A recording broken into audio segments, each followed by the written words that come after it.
Next contacts. ఇప్పుడు contact అంటే ఏంటి? యూజర్స్ నీకు అర్థమైపోయింది. కాంటాక్ట్ అంటే ఏంటంటే సింపుల్‌గా చెప్పాలి అనంటే ఇప్పుడు నీ కంపెనీకి ఒక కాంట్రాక్టర్ వచ్చాడు, లేకపోతే ఒక ప్లంబర్ వచ్చాడు, లేకపోతే ఒక వేరే పర్సన్ థర్డ్ పార్టీ ఆర్గనైజేషన్ నుంచి ఒక పర్సన్ వచ్చాడనుకో, వాడికి కొత్త యూజర్స్ చెయ్యకుండా నీకు మెయిన్‌గా ఏం కావాలి కొత్త యూజర్ చెయ్యకుండా చూపిస్తాను. అవుట్‌లుక్ ఓపెన్ చేసి చూపిస్తాను. నువ్వు ఇదే ఈమెయిల్ ఇదే వాడతావు కాబట్టి నీకు ఓపెన్ చేసి చూపిస్తాను. నువ్వు న్యూ ఈమెయిల్ అని కొట్టావనుకో ఇక్కడ 2లో అకౌంట్ రాకుండా కాంటాక్ట్ కూడా వస్తుంది. నువ్వు కాంటాక్ట్స్ కూడా సెలెక్ట్ చేసుకోవచ్చు. సో అలా ఇందులో క్రియేట్ చేసే కాంటాక్ట్ వాడికి యూజర్గా ఏమీ ఉండదు.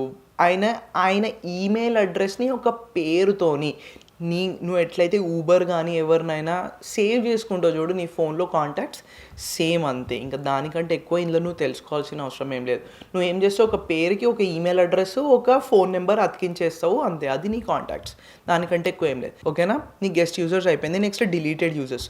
నీకు బై డిఫాల్ట్ మైక్రోసాఫ్ట్ వాళ్ళు ఒక రిడెండెన్సీ అనేది ఇస్తారనమాట. నువ్వు బై మిస్టేక్గా ఒక యూజర్ని డిలీట్ చేసినా ఇక్కడ నుంచి నువ్వు ఆ యూజర్ని అనేది మళ్ళీ రీయాక్టివేట్ చేసుకోవచ్చు. నీకు సింపుల్గా చూపెట్టాలి అని అంటే వటకాయ దూలేసిని నేను డిలీట్ చేసి తెంగుతాను చూడు. డిలీట్ యూజర్ కొట్టి తెంగాను. డిలీట్ యూజర్ కొట్టినప్పుడు చూడు ఏమేమి ఆప్షన్స్ ఉన్నాయి కూడా ఇది చెప్తుంది. ఒకవేళ ఈ యూజర్కి వేరే ఎవరైనా ఈ యూజర్ ఈమెయిల్కి వేరే ఎవరైనా యాక్సెస్ చేయాలి అని అంటే ఆ యాక్సెస్ నువ్వు ఇక్కడ ఇస్తావు. అది కాకుండా నేను డిలీట్ కొట్టేసిన ఇంకేం లేదు. డిలీట్ కొట్టేసినాం అనుకో లైసెన్సెస్ అనేవి అన్అసైన్ అయిపోతాయి. బై డిఫాల్ట్ అన్ని లైసెన్సెస్ అన్అసైన్ అయిపోతాయి అన్నమాట. ఇప్పుడు చూడు నేను డిలీట్ చేసిన బై మిస్టేక్గా డిలీట్ చేసిన యాక్సిడెంటల్గా డిలీట్ చేసిన యూజర్ని నేను రీస్టోర్ చేసుకోవచ్చు. సేమ్ యాక్సెస్ ఉంటుంది. కాకపోతే నువ్వు పాస్వర్డ్ అనేది నువ్వు క్రియేట్ చేయాలనంటే అంతే, ఇంకేం లేదు. రీస్టోర్ కొట్టేసినావు అంటే వటకాయ దూలేసి మళ్ళీ వచ్చేస్తాడు, ఇంకేం ఉండదు, అంతే అయిపోయింది. నెక్స్ట్ మనం నెక్స్ట్ ట్యాబ్కి వెళ్ళిపోదాం. యూజర్స్ ట్యాబ్ అయిపోయింది కదా. నెక్స్ట్ ట్యాబ్ ఏంటి? టీమ్స్. ఇది ఈ మధ్యనే చాలా ఎక్కువ పాపులర్ అవుతుంది కానీ దీనిపైన నీకు ఒక ఫ్రెషర్గా దీనిపైన క్వశ్చన్స్ అడగడం, ఇంటర్వ్యూ క్వశ్చన్స్ అడగడము నేను చాలా తక్కువ చూసాను. ఇంటర్వ్యూలో యూజువల్లీ టీమ్స్ ఎలా హ్యాండిల్ చేస్తావో అవన్నీ అడగరు. బట్ దెన్ ఒక టీమ్ యాడ్ చేయడం, ఒక గ్రూప్ యాడ్ చేయడం, లేకపోతే ఒక మైక్రోసాఫ్ట్ 365 యాడ్ చేయడం అనేది చాలా బేసిక్ థింగ్ అనమాట. ఇప్పటివరకు నువ్వు గ్రూప్స్ ఎట్లా యాడ్ చేసినావు, నువ్వు యూజర్స్ని ఎట్లా యాడ్ చేసినావు అట్లా ఇక్కడ టీమ్స్ని యాడ్ చేస్తావు అంతే, దానికంటే ఎక్కువ ఏమీ లేదు. నీకు ఇంకొకటి మేజర్గా ఎక్స్చేంజ్లో కూడా వస్తుంది. సో టీమ్స్లో వచ్చినప్పుడు చెప్తున్నా డిస్ట్రిబ్యూషన్ లిస్ట్ అన్నా డిస్ట్రిబ్యూషన్ మెయిల్ బాక్స్ అంటే డిస్ట్రిబ్యూషన్ గ్రూప్ అన్నా లేకపోతే షేర్డ్ మెయిల్ బాక్స్ అన్నా ఏంటి అంటే అర్థము హెచ్ఆర్లో 20 మంది ఉన్నారనుకో, ఆ 20 మందికి ఒక కామన్గా ఒక ఈమెయిల్ పెట్టేసావనుకో నువ్వు, ఆ ఈమెయిల్కి నువ్వు ఒక మెయిల్ పంపించగానే ఆ 20 మందికి అది పాపులేట్ అయిపోతుంది కదా, అరే హెచ్ఆర్కి ఇది వచ్చింది అని చెప్పి, అంతే డిస్ట్రిబ్యూషన్ లిస్ట్ అంటే. దానికంటే ఎక్కువ ఏమీ ఉండదు.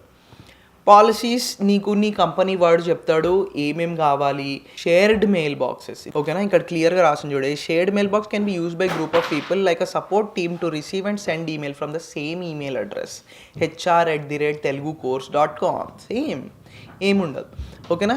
టీమ్స్ అండ్ గ్రూప్స్ కూడా అయిపోయింది. మార్కెట్ ప్లేస్ నువ్వు తెలుసుకోవాల్సిన అవసరం లేదు. బిల్లింగ్ నీకు ఎట్లాగో ఉండదు. నీకు బిల్లింగ్లో పోయి ఇది చేయి అది చేయి అని చెప్పి నీకు ఇవ్వడు. ఇది నీ మేనేజర్ కానీ మేనేజర్ పైన మేనేజర్ సిటిఓ కానీ వాళ్ళు హ్యాండిల్ చేస్తారు. దానికంటే ఎక్కువ లేదు. ఈ సెటప్ కూడా అంతే మామ. సెటప్ నిన్ను పట్టించుకోమని నీకు ఇంటర్వ్యూ క్వశ్చన్స్లో అడగరు. ఎందుకంటే నువ్వు ఆ కంపెనీ జాయిన్ అయ్యే టైంకే ఈ సెటప్లో డొమైన్ అనేది ఏంది, అజ్యూర్ యాక్టివ్ డైరెక్టరీ దేనికి కనెక్ట్ అవ్వాలి, అవుట్లుక్ దేనికి కనెక్ట్ అవ్వాలి, టీమ్స్ దేనికి కనెక్ట్ అవ్వాలి, ఇవన్నీ ఆల్రెడీ సెటప్ అయిపోతాయి. షేర్ పాయింట్ దేనికి కనెక్ట్ అవ్వాలి, వన్ డ్రైవ్లో ఎట్లాంటి యాక్సెస్ ఉంటుంది, ఇవన్నీ వాళ్ళు ఆల్రెడీ చేసేసి ఉంటారు. మైక్రోసాఫ్ట్ ఎంట్రా, సైన్ ఇన్, సెక్యూరిటీ, లేకపోతే నీకు ఎంట్రాలో అన్రోల్ చేయడానికి గ్రూప్ పాలసీస్ ఏమున్నాయో ప్రతి ఒక్కటి చూపిస్తుంది అనమాట. నేను మిస్ అయిపోయినామమ్మ. రిసోర్సెస్ అంటే ఏంటి తెలుసా? లెట్స్ సే నీ ఆఫీస్లో ఒక కాన్ఫరెన్స్ రూమ్ అనేది ఉంది, ఓకే? ఆ కాన్ఫరెన్స్ రూమ్కి నీకు మేజర్గా ఏమేమి కావాలి, ఒక క్యాలెండర్ అనేది కావాలి, ఓకే? ఇది నీ పర్సనల్ క్యాలెండర్. ఇంకొక క్యాలెండర్ యాడ్ చేసుకోవచ్చు నువ్వు. యాడ్ క్యాలెండర్ కొట్టి ఇక్కడ ఇది ఏంటంటే కాన్ఫరెన్స్ రూమ్ యొక్క క్యాలెండర్ ఏదైతే ఉంది చూడు, నేను ఒక రూమ్ అనేది యాడ్ చేశాను అనుకో, దీని పేరు ఏంటి, లోవర్ లెవెల్ కాన్ఫరెన్స్ రూమ్. దీనికి ఏం పెడతా, తెలుగు కోర్స్, కెపాసిటీ 200 మెంబర్స్ అని పెడతా, లొకేషన్ ఒక ఇది ఇస్తా, సేవ్ కొట్టేసాను అనుకో, ఒక రూమ్ అనేది క్రియేట్ అయిపోతుంది. సేమ్ ఎక్విప్మెంట్ లాగా కూడా. ఎక్విప్మెంట్ అంటే ఏంటి, గిటార్ గది కాదు, గిటార్ కూడా ఉండొచ్చు of course, but then projector కానీ స్పీకర్స్ కానీ ఇవన్నీ ఎక్కడున్నాయని అని తెలుసుకోవడానికి. ఇవి ఆల్రెడీ క్రియేట్ చేసేసాను కదా.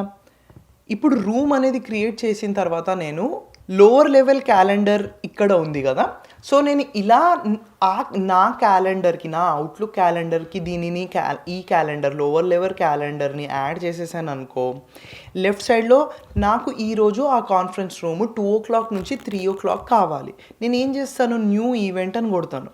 యూజువల్గా నేను అది క్రియేట్ అయిన తర్వాత నీకు యాక్సెప్టెన్స్ అనేది వచ్చేస్తుంది. యాక్సెప్టెన్స్ వచ్చిన తర్వాత నువ్వు క్యాలెండర్లోకి వెళ్ళి చూస్తే ఆ క్యాలెండర్లో ఇది బ్లాక్ అయిపోతుంది. యూజువల్గా నువ్వు లొకేషన్ ఇది పెట్టేసి మీటింగ్లో పంపించేసావు అనుకో, లోవర్ లెవెల్ కాన్ఫరెన్స్ రూమ్లో కూడా ఇట్లా మీటింగ్ విత్ అబౌట్ వటకాయ అని చెప్పి ఇక్కడ కూడా పాపులేట్ అయిపోతుంది. దట్ వే వేరే ఎవరైనా ఆ టైంకి బుక్ చేసుకోవాలి ఆ రూమ్ని అని అంటే అది అలౌ చేయదు. అలా నువ్వు రూమ్స్ అండ్ ఎక్విప్మెంట్ అనేది బుక్ చేసుకుంటావు అనమాట. ఓకేనా, రెడీయా ఇంటర్వ్యూ క్వశ్చన్స్ కోసం? How do you assign or remove license from a user? ఆలోచించు, చెప్పా. How do you reset a user's password from admin centre? చెప్పిన ఇది కూడా. What's the difference between Azure AD and on prem active directory? ఈ question ఒకవేళ నిన్ను అడిగిర్రు అనుకో, నువ్వు ఆర్టికులేట్ చేయి. నేను ఇప్పటివరకు చెప్పిన దాంట్లో ముందు 1 hour బ్యాక్ చెప్పిన యాక్టివ్ డైరెక్టరీలో ఏం డిఫరెన్సెస్ ఉన్నాయి? ఏమీ లేవు. Active directory will live on prem, Azure AD will live on the Microsoft server, అంతే. How does Microsoft 365 integrate with Azure active directory for identity management? It asks people to create a user. It asks people to join their computer. It uses Microsoft Intune for the mobile device management. It uses Microsoft Entra ID for single sign-on and stuff. అయిపోయింది అంతే, ఇంక దానికంటే ఎక్కువ ఏం లేదు. You can assign licences with the Azure active directory, you can remove licences, you can reset a password.